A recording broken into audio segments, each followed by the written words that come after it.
আসসালামু আলাইকুম। আশা করি সবাই ভালো আছেন আর আমিও ভালো আছি। আজকে রান্না করব জর্দা সেমাই। আর কিভাবে রান্না করি আমি দেখেন, সাথে থাকেন। এখানে আছে কিশমিশ, বাদাম, 2টা এলাচ, দারচিনি, একটা তেজপাতা, নারকেল আর স্টারশিপ, একটা কন্ডেন্স মিল্ক, চিনি আর ঘি। আমার জর্দা সেমাই রান্না করতে এই উপকরণগুলো লাগবে।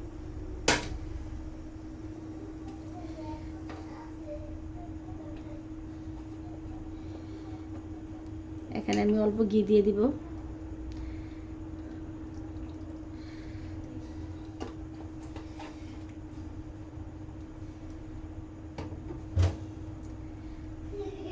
আর আমি সেমাইগুলো দিয়ে দিব।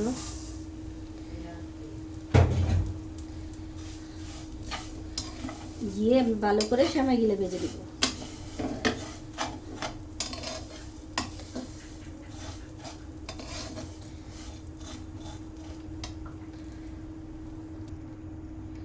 এই তো আমার সেমাইগুলো গিয়ে ভাজা হয়ে গেছে।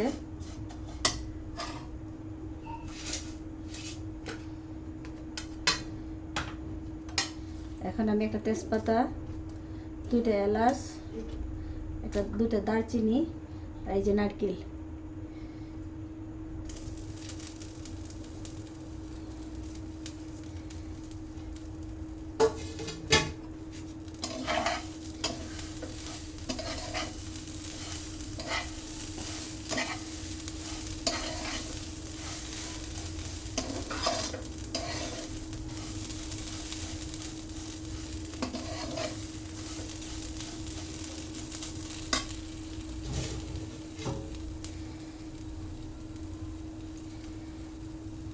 এখানে দিয়ে দেব কিশমিশ,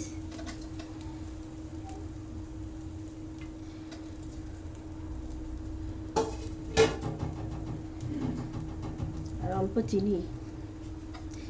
কেউ মিষ্টি কম খেলে কম দিবেন, কেউ বেশি খেলে বেশি দিবেন।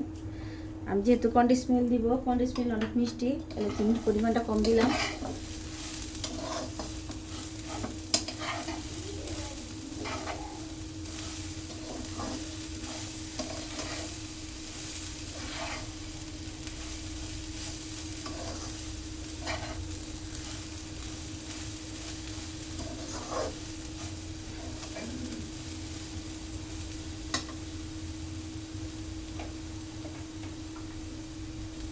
আগের থেকে গরুর দুধ জাল দিয়ে রাখছিলাম, এটা দিয়ে দিব।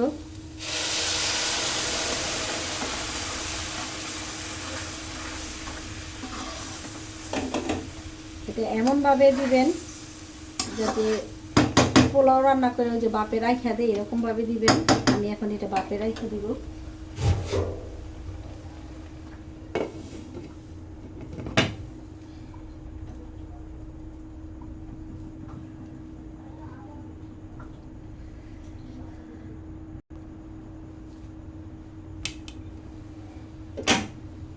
দেখেন ওই যে পোলাও জুম ঝরঝরা হয়, পলক আসার পরে ঢাকনা দিয়ে ঢেকে একটু জালটা কমে রাখতে হয়। এরকম আমিও দুধ দিয়ে যে জালটা কমে রাখছি, এখন ঝরঝরা হয়ে গেছে। এখন আমি গুঁড়া দুধ দিয়ে দিব।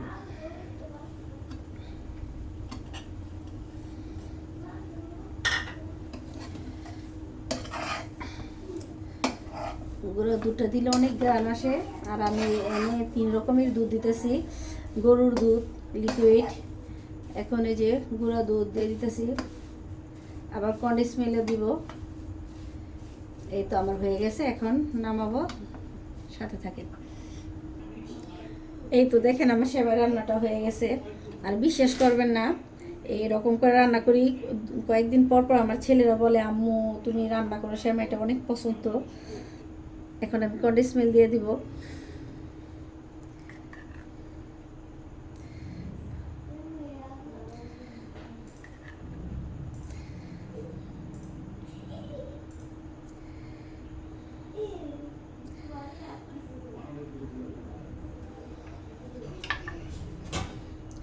আর এখানে কাজু বাদাম, পেস্তা বাদাম অনেক ছোট ছোট করে নিছি আমি, এই যে দেখেন, ছিটিয়ে দিব।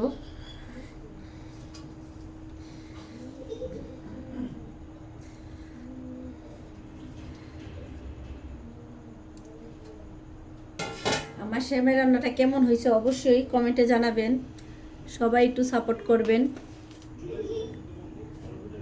আল্লাহ হাফেজ।